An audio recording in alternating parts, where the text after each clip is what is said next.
أزمة الغاز، شنو وين اكو أزمة مال غاز؟ في بعض المناطق اكو أزمة مال غاز، سببها شركة أمريكية كانت لازمة الغاز وانسحبت، صارت أزمة بسيطة أيام وتنتهي إن شاء الله بجهود الخيرين.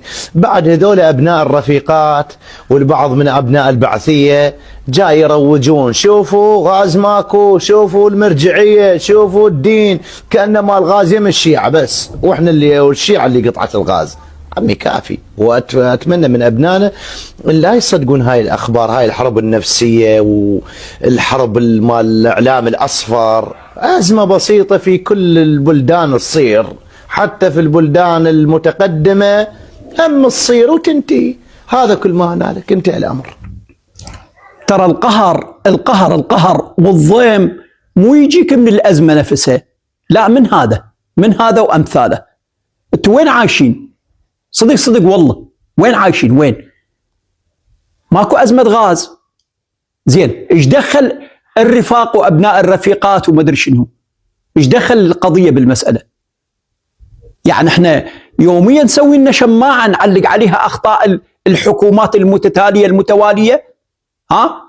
عاد صدام كانت التهمة هذا بحزب الدعوة، اليوم هذا ابن رفيقه وهذا بحزب البعث، هذا مدري شنو. بطلوا هاي السوالف، بطلوها. شنو الأزمات اللي تصير بالدول؟ شنو الأزمات؟ ذيك إيران محاصرة من السبعينات، اليوم الله محاصرة من كل دول الأرض تقريبا، وحرب دائرة، حرب يعني لربما ما شهد منها العالم مثلها العالم بالتطور والتكنولوجيا والاستخباراتية والكذا. وتشوفها عايش، استشهدت القادة، استشهد مدري منو، زين، لكن بعدها هي تصدر الغاز للناس. ما سمعنا بأزمة بإيران، لا أزمة مواد، لا أزمة ثروة حيوانية، ثروة نباتية، لا أزمة مياه، لا أزمة غاز، لا أزمة، احنا كلها أزمات. أزمة بالبطاقة التموينية، أزمة بالغاز، أزمة بالمياه، أزمة بالثروة الحيوانية والسمكية، كلها أزمات وأزمات. وتجي أنت تقول لي دول عظمى أو دول متطورة أو دول مدري شلون متقدمة يصير بها أزمات، وأزمة بسيطة وتروح. أنت وين عايش يعني؟ إلا تجيبون الحكاية لأرواحكم، وإلا تصعدون وتنزلون الضغط والصعدون أو تنزلون السكر. ليش؟ اتقى الله بهذا الشعب، اتقى الله.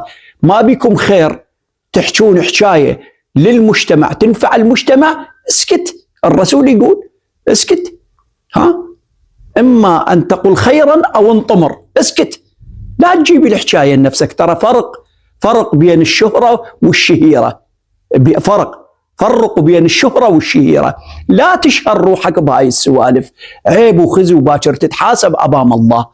حتى الحكومة دولتك هاي طايحتها نظمت توزيع الغاز، الله يشرم بالشهر قنينتين، ما أدري وين تصير المحرم الغيره المن تصير القنينتين للخبز للخطار، ما أعرف.